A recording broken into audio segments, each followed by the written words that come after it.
it's a pretty big beast, and you're dealing with a lot of money, and you're dealing with most of the time people's most prized possessions, which are their homes. So it's a pretty big thing, and for most builders, you don't have a business background, you've done no studies in terms of it, and all of a sudden you've got qualified and you just go out on your own and you just wing it. And that's sort of what we did for the first couple of years, just winged it. I mean, I think we didn't even have the likes of Xero or anything for tracking costs and that. It was just like you'd get your statement at the end of the month from the merchants, and you'd just go through the statement. And I honestly can't remember exactly how we did it, but I remember it took a while before we really got some systems in place.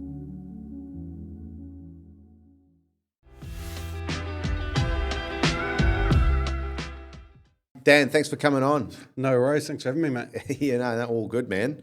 We were just talking a little bit off air, a little bit about the industry and about business and different opportunities out there at the moment. How are you finding things out there? Oh, this year's probably has been our toughest year to date in our 9 years. It's picked up probably in the last 4 months in terms of leads coming in, phones ringing, and emails coming through. But the first half of the year, we were really starting to get quite worried, But I mean, the more you get out there and talk to other builders and even just other people in the industry, sparkies, plumbers, even architects, that they were all saying the same thing. So although that's not great because it means it is really dire and bad, it's good to know that you're not alone, I think.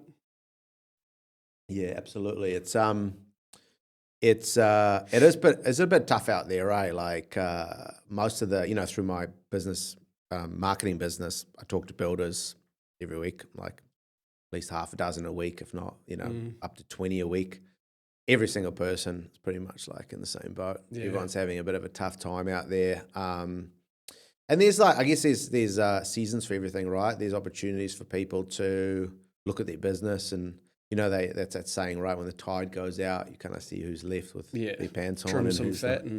Yeah, so it's not fun. It's not. Yeah, it's not like, this is great. Yeah. It's like when there's cash flow issues, and like you got a bunch of guys to keep busy, and then all of a sudden you've got you're working on like sexy projects, and now the same guys are like working on fucking building a deck or something like that just so you can keep them busy. It's not, it hurts the ego a bit, right? Have you found that? Oh, for sure. I mean, like you say, probably 12, 18 months ago, we'd be turning down smaller projects and stuff that didn't really align with where we wanted to be heading. And in the last probably 12 months, we've just been accepting anything and everything, really, from decks to obviously renovations, extensions. But yeah, it's certainly been hard, and it's made it hard for, I guess, keeping the team happy as well, because obviously you've got the likes of the cost of living that's obviously continues to go up, which obviously people are expecting and wanting and hoping for pay rises and that sort of thing, but you just haven't been able to do that sort of thing. You sort of just got to hold tight with where you are and, I guess, wade through the storm and wait to get to the other side of it. Yeah.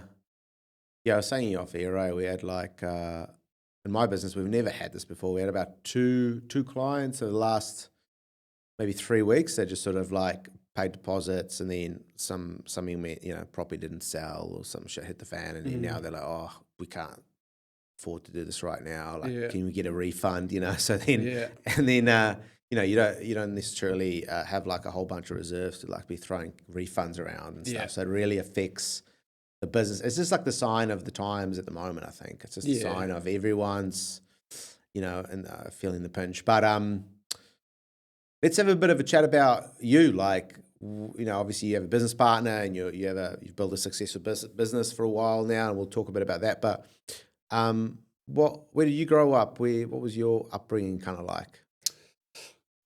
Most of my sort of upbringing was up on the coast, Whangaparoa. So cool. Coast boy at heart. Did all my schooling and that up there. All the years that I can remember are from the coast. I mean, I was born on the shore and did probably my first couple of years down on the shore, but more or less most of it was up on the coast. How old are you now? Guess. 23. Yeah, that's the one. Nah, 35. So Okay, cool. yeah. Did you know like Logan Dodds and all those sort of guys? Because he was up there, right? Yeah, And No, I went to school with Dodsey, and Sean Johnson. Yeah, Sean was in our year. Oh, cool. So no, Logan I played footy with throughout our younger years. His old man, Lee, rest in peace. He was our coach for a number of years. Coached our first 15 for a few years at Orua College, where we did our schooling. Cool. So yeah, it's been pretty cool to see how far he's come. Yeah, he was on the podcast a few weeks ago, maybe a couple of months ago, something like that. Yeah. That's cool. Okay, so mostly up on the coast. I live up in Wainui, so it's close to there. So I live the coast lifestyle right now. Yeah. With the fam. But okay, so what was that like back then? Was it like a cool, chill vibe? Beach, a lot of beaches around. Yeah, a lot of beaches. It was awesome growing up there. I mean, you've got obviously on the peninsula, you've got beaches both sides, so endless amounts of beaches. If it was windy and rough on one side, you'd just go over to the other side. So no, it was an awesome place to grow up. Most of my mates from school still live up there, hermits, sort of don't really move away from there. So if you want to sort of catch up with anyone, you've got to head back up there. Yeah, it's a bit like that, eh? Like I know a lot of the people that live up there. That if you have to tell them to go to like Albany, just like 20 minutes away, they're like, don't want to do that, eh? Yeah, it'll be interesting to see once obviously the pen link and that is finished and done, how much time that actually saves. Because I know now that I've lived away from the coast for so many years, that when I go up there, it's just like, holy heck, this is so far away. Yeah. But when you live up there, obviously it's just every day, so you get used to it. But that was the reason I sort of decided to move away from there, was the fact that I was always working out on the shore or further away, so it was just the travel time and that sort of thing. But I did all my schooling at up on the coast, went to Gulf Harbour Primary, was a foundation pupil there, so when it first started. So primary intermediate there, then went to Orua College and went right through to seventh form there. Probably only stayed in seventh form for rugby, to be honest. I don't think I went to too many classes during the working year, but it was an awesome place to grow up. What position did you play? I was actually, I think when I first got to Orua, I think I was maybe centre, but then pretty quickly transitioned into the loose forwards. Yeah. And just loved it, eh? Never looked back. I was always into the more physical contact side of it, and so that sort of suited me well. Yeah. Yeah, I thought you were like a Lucy. Yeah. Kind of have that Lucy build. Yeah. But then it's very interchangeable now these days with Lucy's and centres. Like it is, eh? I'm like from South Africa, obviously. So I know that coach Rassie Erasmus, he like interchanges some of like the centres and the loose forwards a little bit. I know you've seen that. Not in so much in the South African side, but I have seen it in the NPC. I think there's a guy in Waikato, I can't remember what his name is, but yeah, he can go from the loose forwards to fullback or wing, and it's just it's pretty handy. I guess it's just evolving, the game now. Yeah. Okay, so what did your parents do? What were their occupations? Dad's always been in the industry. He was a builder. Did his apprenticeship from 14 with his old man, who was a builder. So started at 14 being a builder, and I don't know how old he was when he stopped building, but he went from there to working for Auckland Council as an inspector. And then he left there and started a pre-purchase property inspection company. Him and the old lady were doing that for about 7 years. And then when they split, he went back to council, and he went into the reclad team at council. So obviously we're having a lot of issues with leaky homes and that sort of thing. So he went in there and was an inspector there for, I think, maybe 17 years. And left about 2 years ago to go work at the ministry, where he's a construction observer, basically a role that started and was brought in, I think, to try and monitor the quality on a lot of these school projects. I think the schools were having a lot of issues with the quality. Obviously, there's a big difference. Personally, I think there's a big difference between like your commercial builders and your residential builders. So that was why the role was started. He's been doing that 2 years, loves it, and he's probably the big reason why I'm a builder. Always told me not to be a builder. Said, you're not going to be a builder. You're not going to be a builder. It's too hard on the body. It's not good for you. Rah-de-rah-de-rah.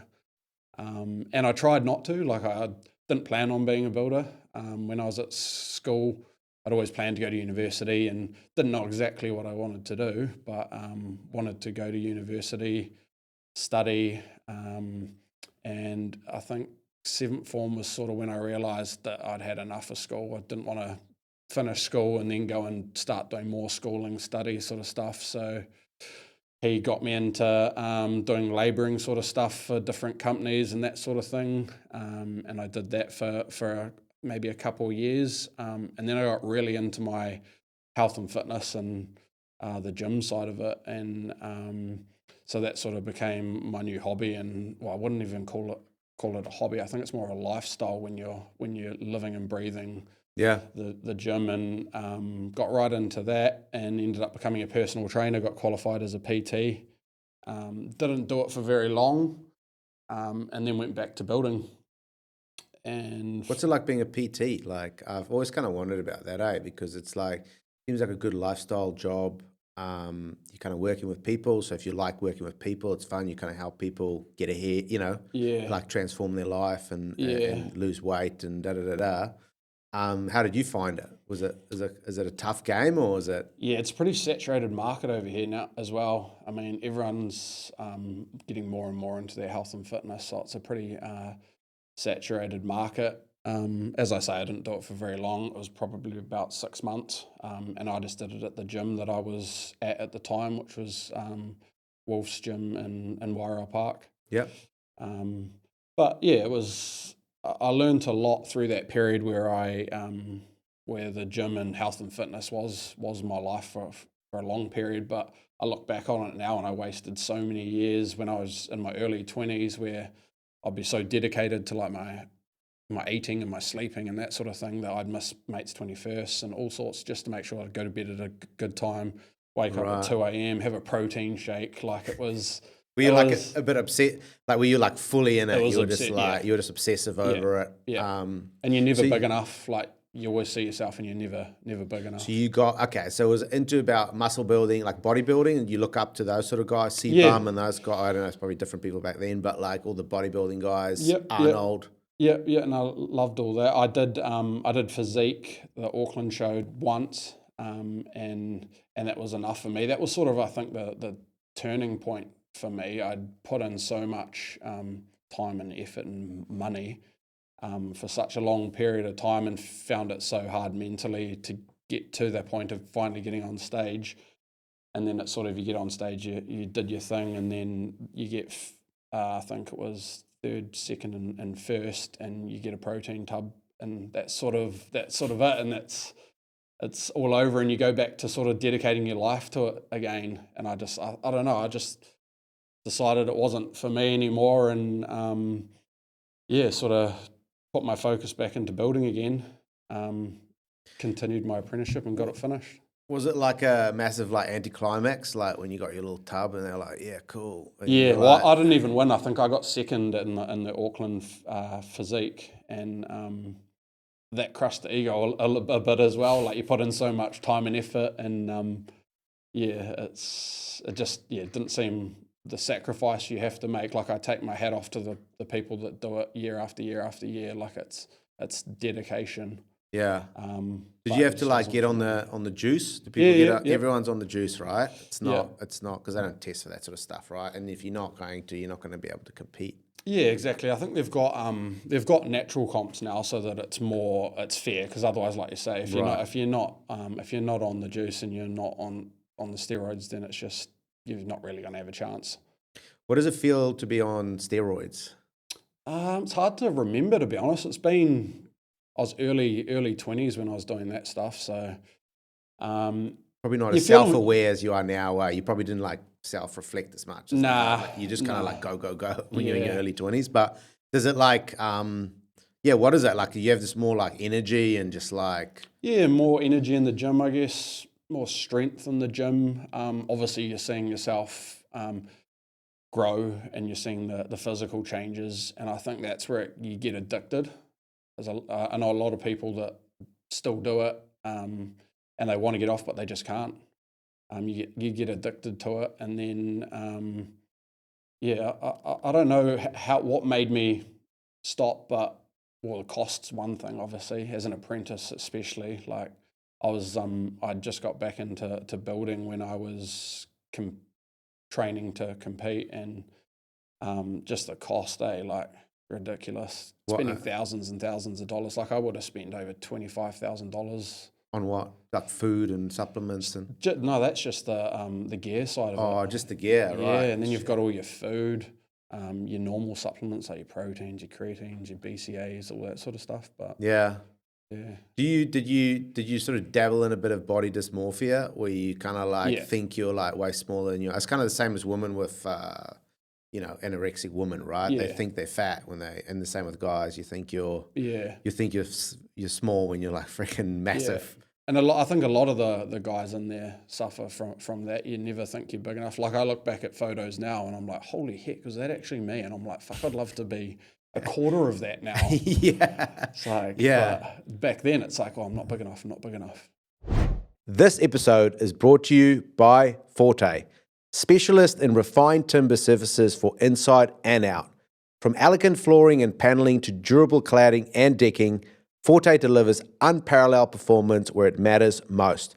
Their products are crafted to elevate every space, combining natural beauty with technical precision and enduring design with innovation. Discover more at forte.co.nz. I've never been into like a big, I've never been into like weight, like, getting big or anything. I've done like more like functional fitness and stuff over the years. But I remember taking like a lot of pre-workout when I was in my early 20s. And then when I got off it, I felt like so weak. Is that the same for like when you get off the gear, like you lift without being on the gear and you just feel weak and like... Yeah, you obviously feel weaker, but you also like you lose a lot of it. Like you've got to maintain it and stay on it. I mean, there's a period where obviously you've got to come off for a little bit in order for your body to be able to take the gear and actually use it effectively. If you just stay on it continuously year after year after year, then obviously your body soon starts to not use it like it should do. It's always interesting like to figure out when people are working out like that and they get in such good shape and they get all like ripped and big, like I always kind of wonder because what their why is, what's the reason and the meaning behind it all. And like what was it for you? Was it just what was the end? What's the end goal? Like, is there an end? Like what makes you get up at 2 a.m. to smash a protein shake and put a needle in your ass? Like, I don't know. I mean, I started in the gym early in terms of, I think I was maybe 15, 16, and it was always for rugby in the early days. It was always just to put on a bit of size for rugby because I was never a big loose forward back then. And so that's where it all started. And then my partner back then at the time, her brother was right into it. And he was injecting, and everyone was always like, "Holy crap, he's so big!" Rah. So I sort of just looked at it and was like, "Fuck, I want to look like that. I want to be like that." And that was where I first got into it was through her brother, and then I did it for I don't know, must have been 5 years in total, and then finally realised, which I'm glad I did, that it's just not worth it. I mean, there's obviously all the health risks as well. Yeah, for sure. And just never touched it again since. Yeah. I think a lot of people there's a lot of judgment as well, obviously, I just think that guys that like train like that should, I have a lot of respect for those guys because sometimes people go, "Oh yeah, you're on the juice," and they just assume like a guy's just sitting on the couch injecting and he's getting huge. But there's like a lot of work and dedication and effort and it's full blown commitment, eh? So yeah, even though people are, have a little bit of help, it's kind of like it's still hard work, right? Oh, so, for sure. Yeah. I mean, I know plenty of guys that were doing it, and you wouldn't even know they were doing it because they just didn't look like they were on it. So there's the food and dieting is probably the biggest part of it. I think personally. And If yeah, you're sorry. not eating all the right things, then your body's not gonna do what it needs to do. Yeah, for sure, and like sleeping and stuff. Are you into it now? You hit the gym now and stuff, or are you completely like gone the other way, or are you sort of just keeping fit and? No, I haven't been in a gym for, I'd say, 7 years. I've got a setup at home and bags and that sort of thing. But like you, I'm more into the just keeping fit and healthier. But I don't use it as much as I'd like to, purely because it's in the garage and it's cold in the winter. Yeah. New Zealand, like July, last thing you want to do is go into the cold garage and hit a bag or whatever. Yeah. Okay, that's cool. So into the fitness, what did that sort of like, that season of being like dedicated to that, what have you sort of taken from that into your business now? Like, it's because everything you can learn from all areas of your life, right? Yeah, for sure. I mean, the dedication side of it. But I think I've always had the dedication and determination to sort of stick at something and really knuckle down if it's something that I want to do. Actually, Dodsy's old man, when he was our coach, it was one of the awards I actually got from our team was the D award, which was for discipline, dedication, and determination. So I think I've always had that. I've always been willing to sort of put everything into it. So it's, I guess, started from rugby with all the training, and then it went on to that same sort of thing, and then I guess it moved into the business side with building. Yeah. Yeah, I think especially if you want to run a successful construction business, you kind of need all that dedication and hard work and determination, be able to just like push through and shit's hitting the fan like it is at the moment for a lot of guys as well. Now that's very interesting. I always ask this question because I'm always super interested to kind of figure out what make builders that are that run successful businesses, and I think other people find that interesting as well because not everyone ends up running a successful business. It's not, and it's not for everyone either. So it's always interesting to find out. So, okay, so after that, you went through your apprentice still while you were all jacked and you were just kind of like probably finding it hard to hit the hammer with those big guns. You know Even what just I mean? climbing up ladders, it was just like tiring. You're like out of breath when you're like, exactly. when you bring a few cement bags in and you're just like out of breath. Yeah. So how who's the builder and how long did it take you to like finish your apprenticeship? Just under 4 years. And I went through a few places with my apprenticeship. That's actually how I met my business partner, Dylan. We both were at a company, Steadfast Construction. That's where we sort of met. He stayed there and did his whole apprenticeship there, finished his apprenticeship there, and I sort of went to a few different places. Yeah. Which I think personally was a good move because you learn a lot of different ways of doing things. Obviously, there's a million ways to skin a cat. It's the same sort of thing with building, and then you sort of, I guess, from that pick the best way for yourself. So that's the way I did it, and went through a few different companies. Some of them were reclad companies. Obviously, Dad was in the reclad side of things at council, so it was quite easy to get that work. So I've done a good range of projects from renovations, new builds, and reclads. So did you, because we're all like in our early 20s, we have like a job that kind of defined us, like a company that we work for that we learned like the most from? Has there been like a boss like that back in the day that you sort of like, I learned like a lot from this guy?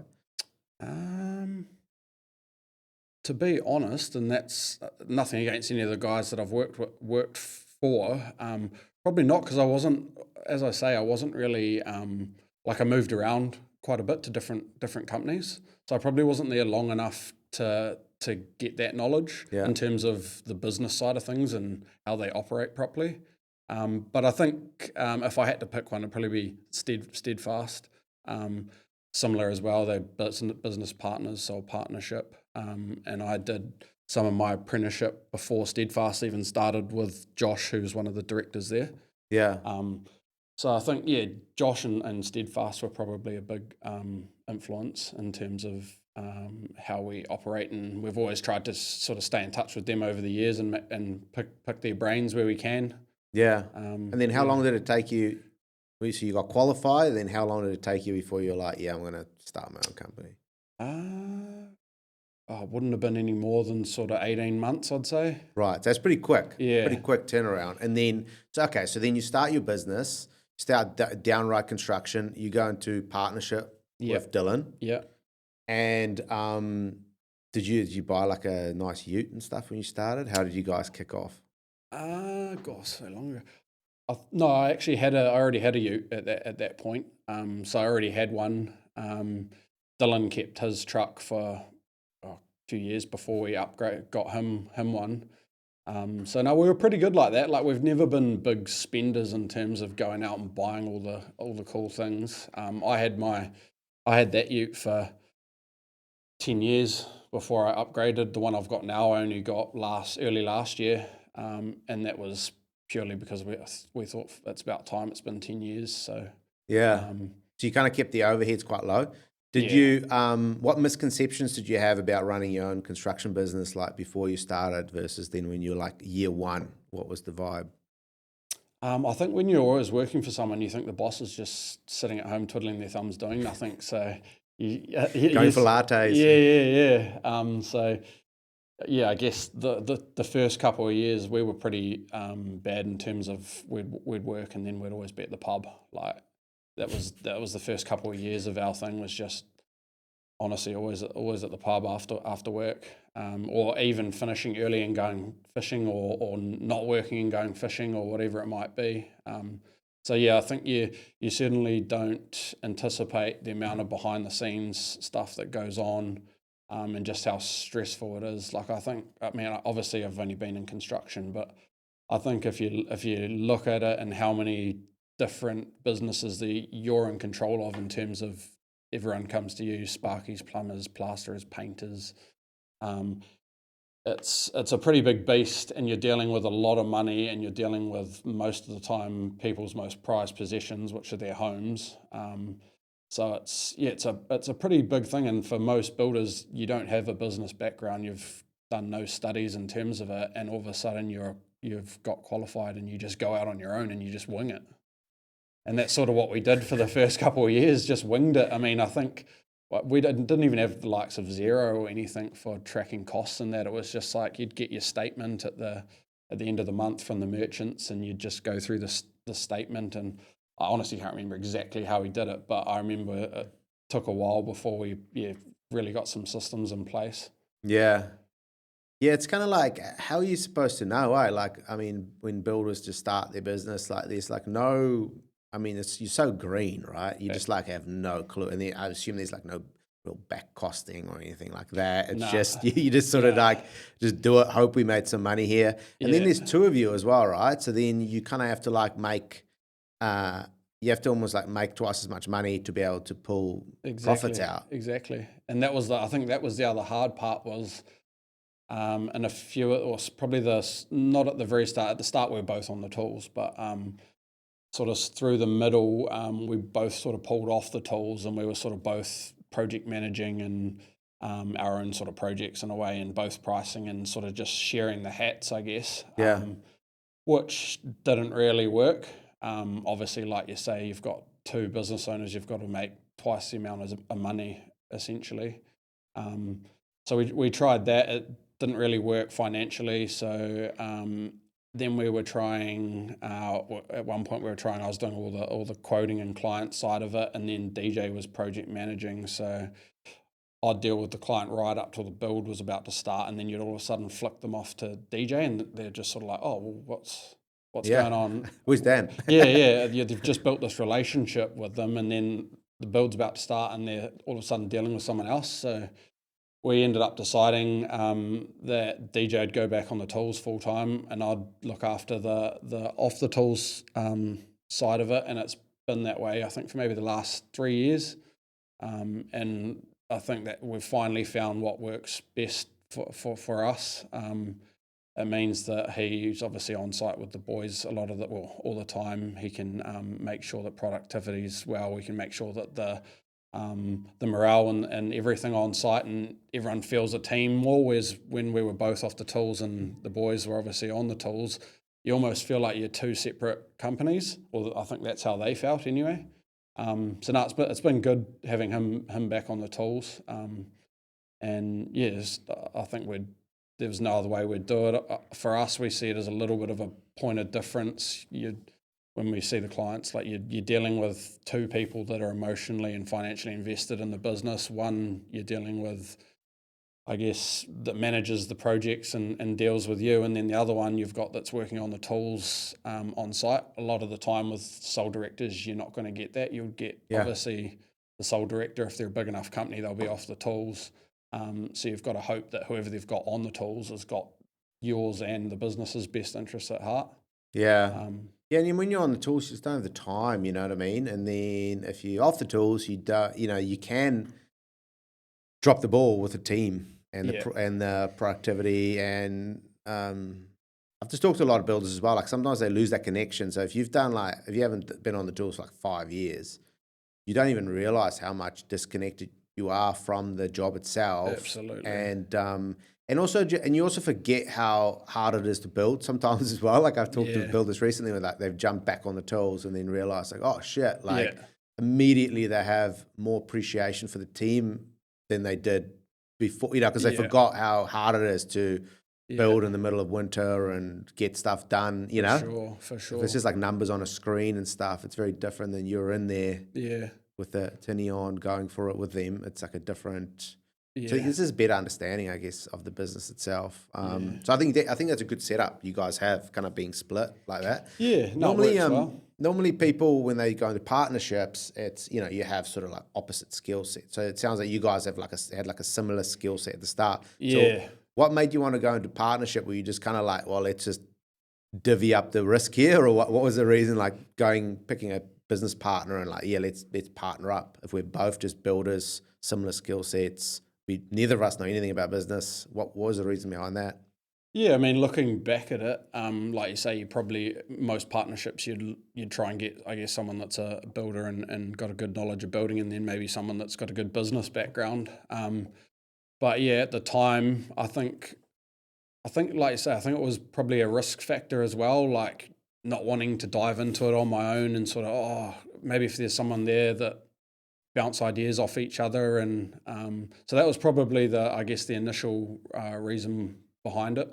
Yeah. And also, if you go to the pub afterwards, you can't drink by yourself, right? Yeah.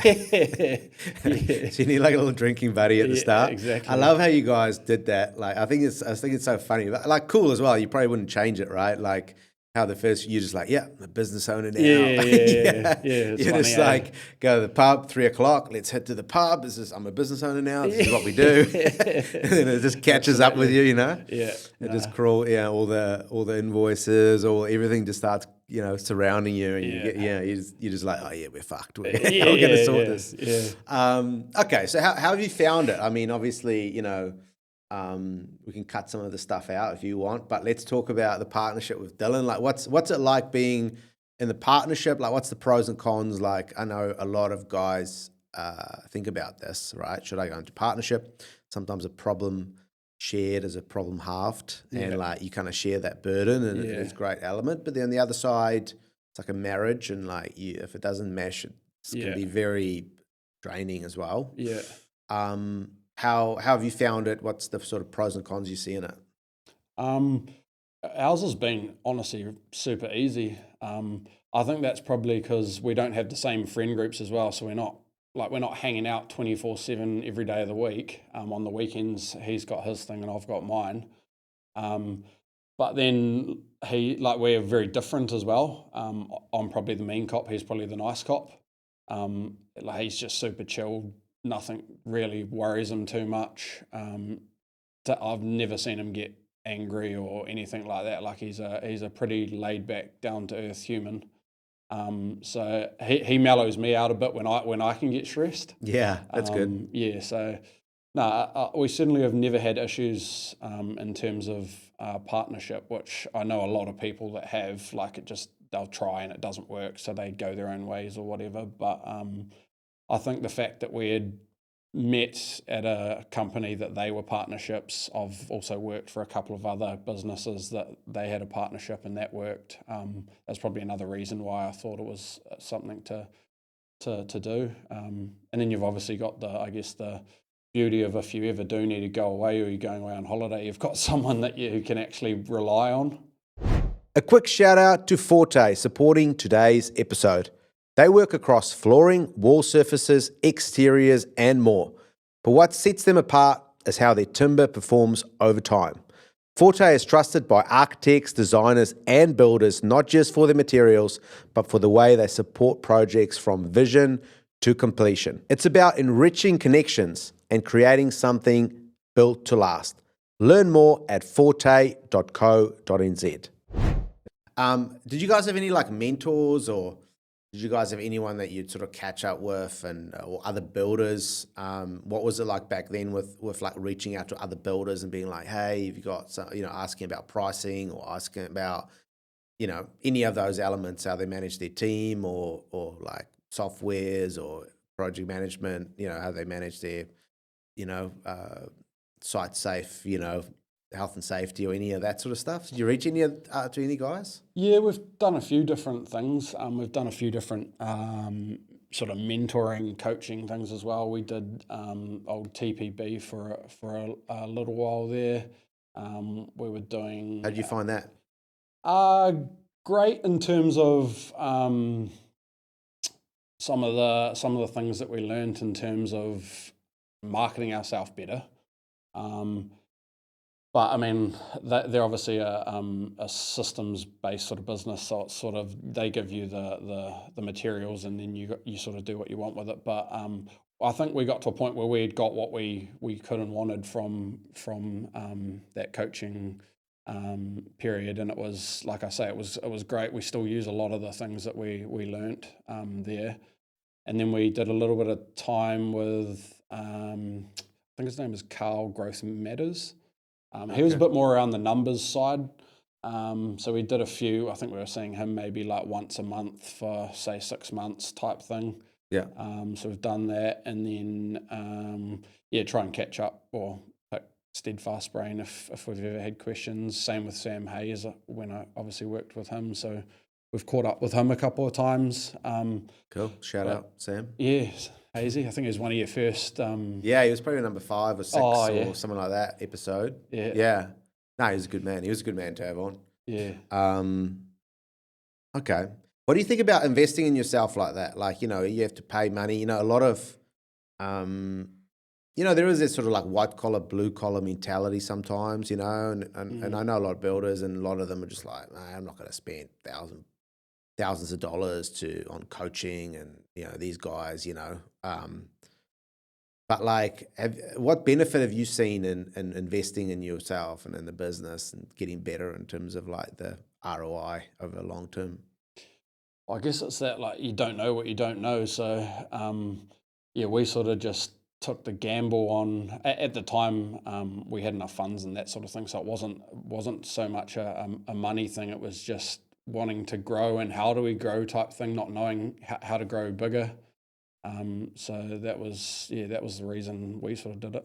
Yeah, it's like just learning, right, forever. Just realizing that you're going to learn forever. Yeah. Like, it's just, you do your apprenticeship, you learn how to, the basics of being a builder, right? And then afterwards, you just got to keep, it's never ending. Absolutely. I think one of the things, like the big takes from TPB was probably like the personal side of it, so the personal development side of it, and learning how important that side of it was. And that's something that we've sort of tried to continue to do throughout. I mean, you always slip off the wagon a bit now and again, but sort of tried to keep that implemented throughout. Yeah. How do you, I'm always interested in mindset, and when you get, bad news and things are tough, and it's just sort of like this, you just sort of get hit back by wave after wave after wave of like, bad news and disappointment, and things don't always go to plan. So how do you keep your mind in the game, and has there been periods where you have found it particularly tough, like, but a few months at a time, whatever, where your mind was like not in a great spot? Yeah, no, for sure. Yeah, no, I've definitely had dark days and times. I've been through depression and that sort of thing. Last year, I actually joined up to that Mates Construction hire pool clash for construction, which was for men's mental health. Didn't end up getting to fight on the card, unfortunately due to injury, but just the process and how fit and how much weight I lost during that period was pretty cool, and just the people involved and hearing people different stories and that sort of thing was really cool. But now I do quite a lot of breath work in the morning, so I'll do that's one of the first things I'll do in the morning when I wake up is just breath work. What do you do? What sort of, where did you learn that from? Was that from? I learned that through one of my therapists who uses it to sort of, I guess, help her clients loosen up and engage in the therapy sessions more. So I learned it through her, and then followed different pages and that sort of thing on Instagram, and then there was an Awaken Breathwork thing in Auckland a couple of weeks ago. They're actually, I didn't realise, but they're both a New Zealand couple, were originally from Massey, but they're massive now, like around the world. They look after Jake Paul, and they live in LA now, I think. So DJ and I both went to that for a day, and that was pretty eye opening. Like it's I guess you've got to be a certain type of person to be able to do that sort of thing. Like you're sort of you're laying down, you're doing like an hour breathwork thing, and some people screaming and crying, and just Wow. it gets pretty hectic. But the one I do in the mornings is just a daily 5-minute one that I learnt through Awaken Breathwork as well, just to sort of help clear the mind and that sort of thing first thing in the morning. I just find it sets me up well for the day. And what does it do? Is it like essentially like, because a lot of people come on here to talk about breath work and stuff. I've done some breath work. It's actually helped me. My wife did when she had like 4 kids, and she essentially like breathed them all out like a champ. Like, but she did she pretty much breath. She used like breath work to to just make the whole process like way more easier on the body and whatnot. But like, do you find that it ultimately just like makes you present a lot more, or what's the ultimate? Because it definitely does that. It's because it just removes you from thinking about future past and all that sort of stuff that goes on. It just sort of just brings you to the now. Like, is it pretty much that? Is that pretty much what it does, or is there like some sort of other element to it on some other effect it has on the body? Yeah, well, I mean, to be honest, I'm pretty new to it. I've only been doing it this year. Yeah. But from your point of view, like, have you found? Like, what it does? Like you say, it certainly does bring you to the present moment. Like I had one session that I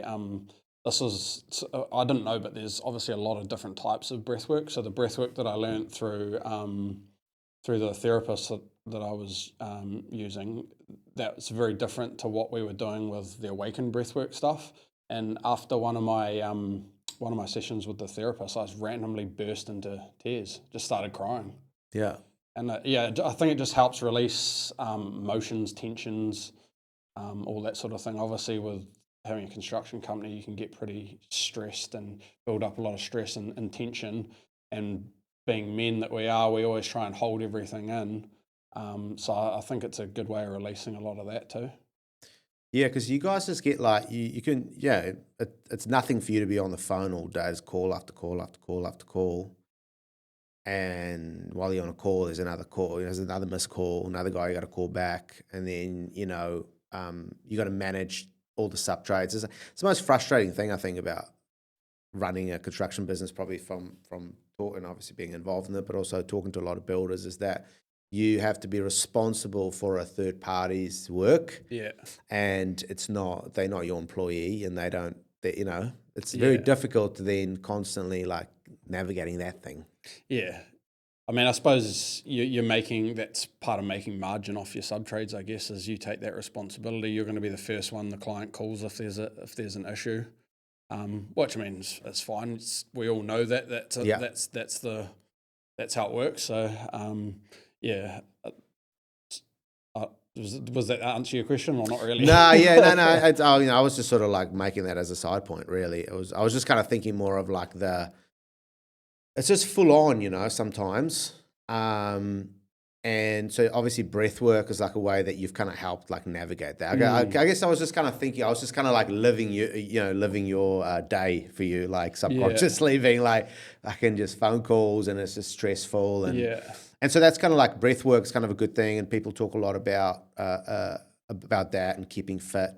So do you have like a tendency to kind of get depressed from time to time? Yeah, I can. I find alcohol the worst thing for that, and I've gone through a period where I did 12 months without having any alcohol, and it was honestly the best I'd ever felt in terms of like clarity, productivity. But it's just in the trade industries, it is so hard. It's obviously been drilled into everyone from such a young age that finish on a Friday, you have beers or whatever. So it can be quite hard to change that. But yeah, I think if I could never have alcohol again, I think that'd be great. I just struggle to. I'll go a few weeks or whatever, but then you'll always get sucked in at some point. Yeah. Well, everyone's got their little thing, right? Their little vice. Yeah. You know what I mean? For me, it's almost like my phone. For me, it's almost like it's my phone. Yeah. It's being on getting pulled in by like Instagram or YouTube or something like that, and then you kind of end up comparing your lives to others subconsciously. You know what I mean? Or you get pulled into that. For me, it's almost like a drug, and I've been trying to get off it, and I get off it, and then I get back on it, and I'm figuring out maybe I'm just going to have to go to like a flip phone or something like that. I suppose it's hard with what you do and the fact that obviously marketing, a huge part of it's social media and the side of it as well, obviously. So yeah, it'd be pretty hard, but I know what you mean. I'm the same with social media. Like I hate it, but I love it. Yeah. I go through periods where I'll deactivate my personal Instagram for months and months. But obviously having the business one, you can't do that sort of thing. And then I'll find I'm on that one more and I'll be looking at different things on there. So social media is bad. Yeah, I think I also lie to myself. Just what you just said, I said that. I was like, yeah. Like, but I need this, I need to know the latest trends, you know what I mean? But like, you kind of lie to yourself in a sense because in the end of the day, you're just sort of like doom scrolling and you're not like, the first maybe 2 minutes you may be getting some, For sure. you're not really going to get that much inspiration from doom scrolling. Like you're probably going to get more inspiration from going for a walk on the beach or something like that than you are from seeing what everyone else is up to. Yeah, for sure. You just copy other people anyway with what they're doing. Yeah, for sure. And then, so everyone's got like their little vice. I think it's like that dopamine. You sort of like I think we're so addicted to dopamine, like little dopamine hits now from our phone. Yeah. That maybe that triggers into other areas of our lives. Like with me, it's like late night snacking and stuff. Like I'll just be like walking around the kitchen, just like I'm not on my phone now, but I'm just like walking around the kitchen, like eating some of the kids' chips that's supposed to be in their lunchbox the next day or something like that. Yeah.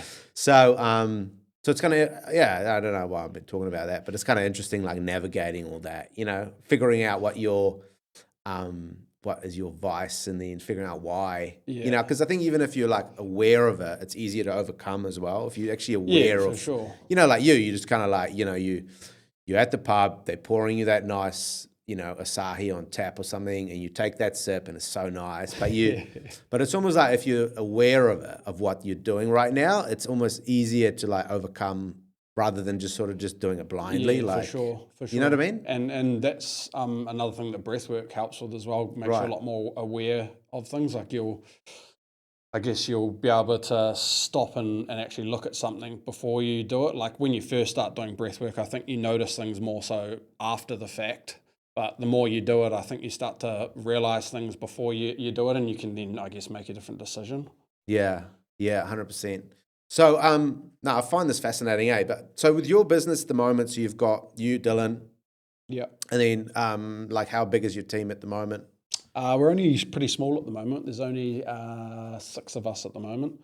So I've been as big as 12, which I think was probably as big as we'd want to get anyway. But yeah, we're certainly like to get back up to that number, but I don't think it's about the size of your team anyway, really, to be honest. Yeah. Yeah. Yeah, well, that's the old question at the barbecue, right? Oh, I know. How big? Yeah. Hey, how big is your Yeah. team? How you many know? boys you got? Yeah, how many boys you got? How many boys you got? Let me prejudge how successful you are by how many boys you got. Yeah. Which kind of means nothing. You know, it could be so many different structures of businesses. But so your team, you got a team of 6. What type of projects do you guys work on?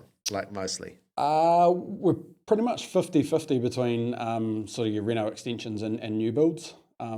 That's not by choice or anything either. It's just the way things have sort of fallen into place.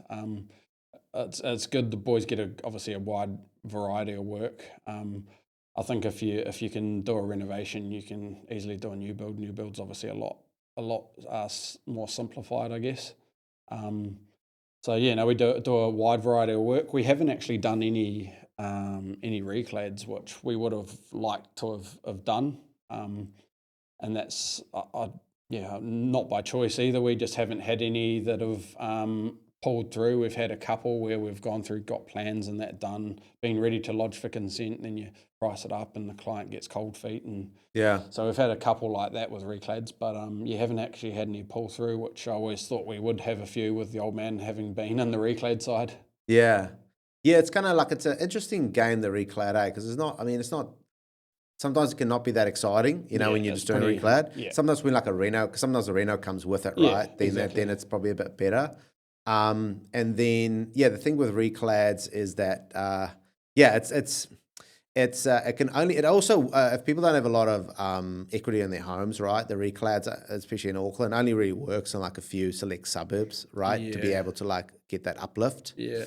I guess you want to be getting like a plaster home at a massively discounted rate.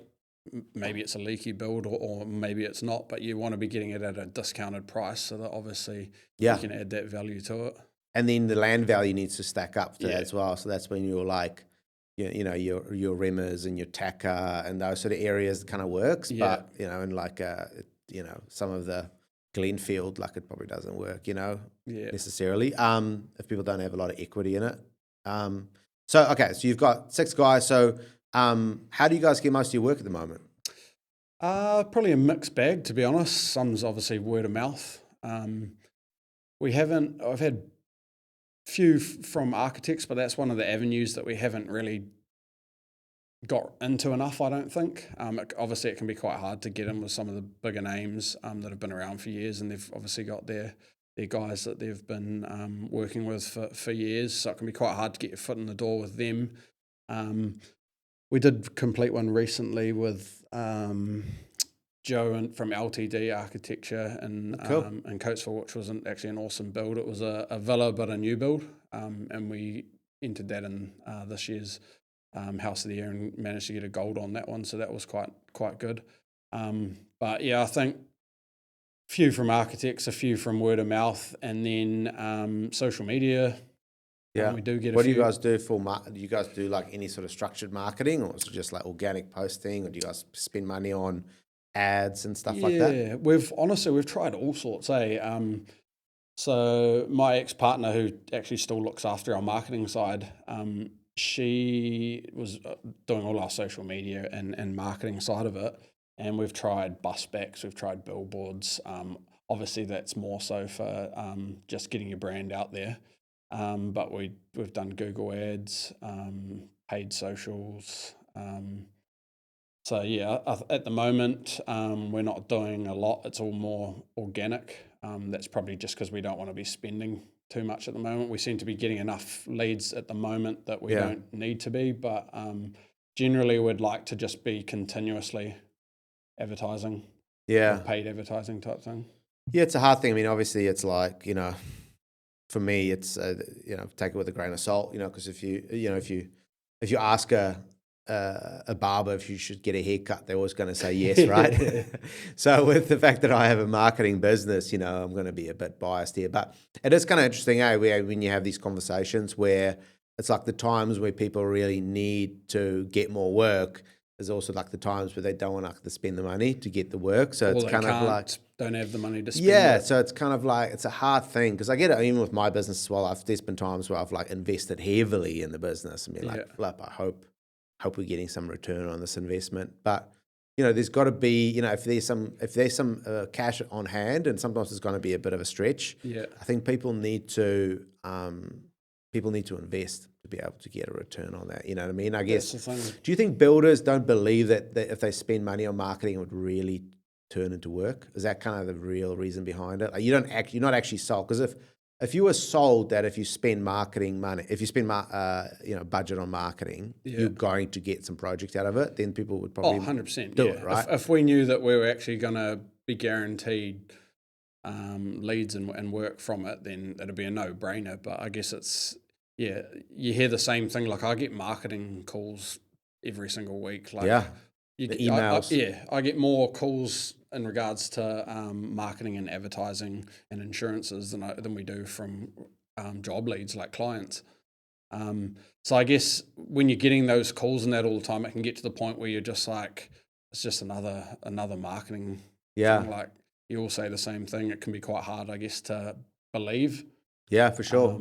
And then also, like, if there's so many different angles, so many different it's almost like paralysis by analysis. You're like, what do I do? Let's do nothing. It's just an easier choice for now. Let's get on with it. And it's a whole like world in its own. Like we're probably lucky that that Renee's been there with us for the likes of SEO and Google stuff, because it's like a whole different world, and it doesn't even make sense to us. Like when they would run us through stats and stuff, and it's just like, what is this? What is it? What does it mean? There's all these like whole world jargon. Yeah. It's like buzzwords and stuff, you know what I mean? They're like, the click-through rate's been great. And you're like, but where's the jobs? I'm looking for some jobs. I don't care about that. No one's rung. That's my issue. Yeah, exactly. That's what we deal with every single day, Yeah.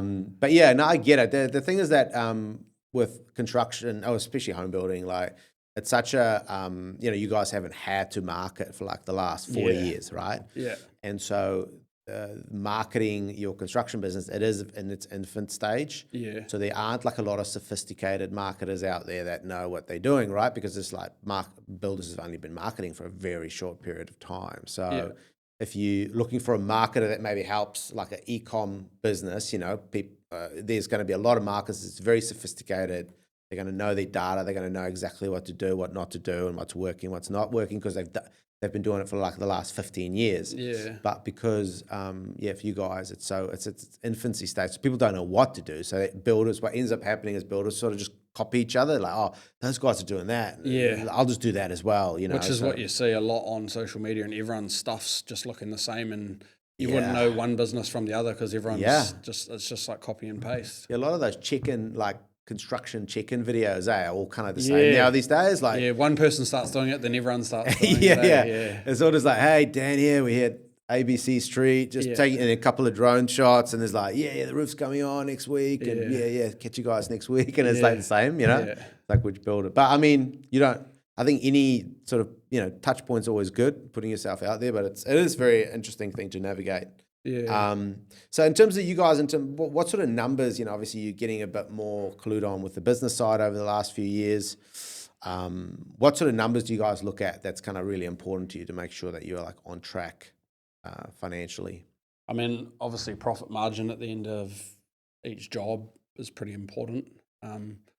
If you're not profiting on the job and you're going into the next one, you're already going in behind. So it's I guess making sure that that your profit margins are right from the start. Obviously in a time like now, we've dropped ours to sort of compete. So that makes things harder again. Less room for error. We find a lot of our jobs are fixed price, so obviously there can be more money to be made, but there can also be more money to be lost. Those are probably the big numbers, and then just making sure like our with each project, our either depending on the contract, whether the payment claims are making sure that they're well staged, so that you're not having to the cash flow doesn't become an issue, and you're not having major issues with having to pay a shitload of bills, but then your next chance to invoice isn't going to be for a couple of months or whatever it might be. Cash flow management, it's like a big... Yeah, this year's been our hardest in terms of that. We got burnt on a job actually a couple of years ago, but because it's only slowed down sort of in the last 12 months. It's only sort of caught up to us now. So this year's been our hardest in terms of cash flow and just making sure that everyone's getting paid on time. Is it like, sometimes I wonder if it's just my business, but like I feel like I run like a little internal Ponzi scheme in my business sometimes, because money's coming in and money's going out, and it's like you know, like I've talked to you before, people ask for refund on something or whatever, and then you have to go fucking find the money there. You know what I mean? It's not just like sitting there. Yeah. How are you guys quite good to like keep everything like allocated to each job? Or is it sort of like a little bit of like, you know, for cash flow reasons, you just have to like kind of steal a bit from Paul to pay for Peter, and obviously doing it ethically, but how do you guys find that? Yeah, this year's been a bit more like that. Sort of having to, I guess, take money from different areas to try and keep things moving. But generally, you'd try and make sure that whatever's from that project is going towards that project. Yeah.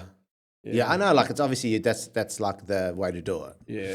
But when, you know, you kind of need to keep the business afloat, you know, obviously you got to like do what you got to do to make that happen. Yeah. And everyone always thinks like you're making millions of dollars. Like, if you're working for someone, you always think the boss is just creaming it. They're making shitloads of money. It's like, yeah, I actually got no idea. I was talking to a guy the other day, and he was a few years ago, he had like all this money. He had this money coming in from this projects, right? And then in his account, he had like $998,000 in his bank account, and he said he just transferred like $3,000 over of his own personal money into the account, just so he could have like $1 million in his account. And took a screenshot, sent it to his wife, and he's like, that next day it was like, boom, pretty much all of that just went. Well, that's the thing, eh? Yeah. Yeah, like 10 grand left, you know, something like that.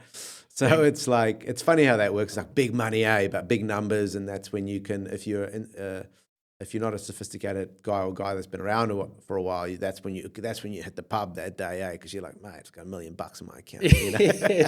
None of it's yours. Yeah, exactly. It comes out pretty quickly, once it comes in. Yeah, 100%. So it can get a bit depressing, but then also like, you know, it's sort of part of it, especially for you guys, you know, big risk. Yeah. Not always big reward, you know what I mean? Yeah. And so, okay, so what's the sort of future goal for you guys? Like, where do you guys kind of see the business going? Do you guys want to go more into, I know you mentioned that you guys doing a little bit of stuff for the ministry and getting into some of that sort of public sector, I guess it's called. What's the future hold for Downright? Yeah, so we've only just started doing some stuff for the ministry this year, so just working on school projects, which has been great, but again, very different to obviously the residential side that we're dealing with. The whole tendering process is a lot different, and then the payment side of it's different again. Like you don't get any deposit, so there's no deposit. You get no deposit up front. And then you put your payment claim in at the end of the month, but then you get paid for that the following 20th of the So you have to be the bank for the first 2 months? 2 months, more or less. Wow. So, I mean, there's things you can do, like they can, I can't remember what it's called, but they can pay for materials so that the materials they will own the materials, you don't own them, they pay for the materials, they own them. But that's about as much as you can do in terms of a deposit. Wow. I guess they're like, oh, well, we're the government. We're not gonna, we're gonna go bust. You do what they say. So, I mean, we've just finished our first school project on a primary school out in Otara, and it was actually really easy to deal with. Principal there was an awesome principal. So I guess you're trying to build connections with the principals and that sort of thing when you're doing those jobs, because obviously all the different schools, they all talk to each other and, who did you use for your project and that sort of thing. So it's like another whole beast, really, the ministry side. But it's good. The money's good in it, I think. As I say, we've only just started doing it this year. And it's all specialty, like with the asbestos removal, and a lot of specialty components to it in there as well. So if you can get in there and be that, the provider for all of that sort of stuff, you'll get a lot more work moving forward. Yeah, I mean, it's still good. Like, you're still the main contractor in terms of you do all the building work, supply the materials, supply all the sub trades, but there's a third party, which is like a project management company, that they sort of act on the school's behalf for the ministry. So they're sort of, I guess, the middleman in a way. Right. So that's how we sort of got into it. Obviously spoke to the old man being in the industry there, and managed to get a list of project management companies that are doing schoolwork within Auckland, and just rang around and emailed around. And I was actually really surprised at the amount of return I got from it. Like, when you do that with a lot of the architects, half the time you just get nothing from it, but got really good results from it. And actually catching up with another guy next Friday who I haven't caught up with yet, that's got a project at I can't remember the name of the school, but it's in Massey anyway. Yeah. So yeah, I think that might become a bit of an avenue for us, and then we'd like to get to a point where we can do a lot of our own stuff. So whether that's spec builds or buying flips, try and get away, I think, from the client side as much as we can, because that's always the most stressful part. Yeah. So if we can generate our own work and keep the team busy doing our own work, then that would be awesome. Yeah. Yeah, we had like David Stark on a couple of weeks ago. I don't know if you caught that one, but he was maybe 3 weeks ago. He kind of does that, like very low stress, just buys a piece of land, builds it himself, sells it off, makes like a few $100,000, move on to the next one. Yeah. You know, I mean, you've still got stress. You're going to have it's probably more of a financial stress, making sure that you get enough return from it at the end of it. 100%. And there's that risk, because you are kind of throwing all your eggs in one basket and hoping it pans out. Yeah. So there's definitely risk. There's definitely stress. Always stress. Yeah. But the client stress can be different kind of stress. Absolutely. Yeah. You're dealing. It's like their asset, their baby, their biggest investment usually ever. So. How good have you got at like people management, being able to because people kind of like freak out, right? Like you're pushing a rat into the corner and they start biting, you know what I mean? It's kind of like similar to that. You have like a woman that's building her dream home, and she stressed out that something may not work out how she thought, and then she'll start barking and biting. Yeah. How do you find that? Oh, every client's different, like every single one's different. So I think it's trying to get an understanding from the start on what they expect. And one of the things we always ask in our initial questionnaire thing is whether they've built or renovated before, and if they have, how many times. And obviously going to have a very different way of approaching someone that's never had any experience building or renovating to someone that's done it 2, 3, 4 times. Yeah. And what do you do? So if they haven't built, so is it about setting expectations, over communicating, making sure that you set realistic expectations? Yeah. Is that kind of the thing? Yeah, I think so. Like we've tried all sorts of different project management softwares and that sort of things over the years. We had Builder Trend for a while, and we wasn't really.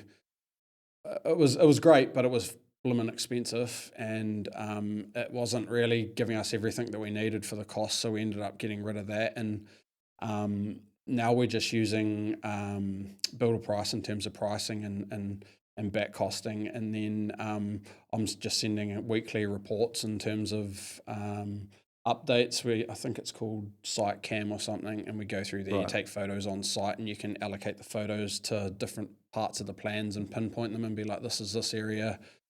Tell them what's happened in the week, what's coming up in the week ahead, where all the costs are at, any notes or comments or variations that need to be signed. So I think it's, like you say, just getting a good understanding on the client and making those expectations clear from the start, so you're both on the same page. Yeah, I think that's super important, because even even with the project management, a lot of guys going back to spreadsheets now and stuff, where it's sort of like the pendulum kind of swung the other way. Everyone's like, we have to have all the software, and we found a lot of the clients weren't logging in and using it. So we were just like, what's the point if they're not going to be logging in and using it, and you're relying on them all the time to be logging in and checking things? It just wasn't really for us. We had a couple of clients say that, we don't really we're not tech savvy. Yeah. So we just found this was the best way of doing it, really. Yeah. No, I think it's good, man. It's been good. It's been really good chatting with you. We just kind of like, the time has come. We kind of, an hour goes pretty quickly. Yeah. We might have to like do more than an hour on here to be able to kind of satisfy all my questions I got for you. But it's also the first time we've shot this on our new table. What are your thoughts? What do you think? Is it cool? Is it a good vibe? Yeah, mate. I think, like you say, at least you're both at the same level, and it's good.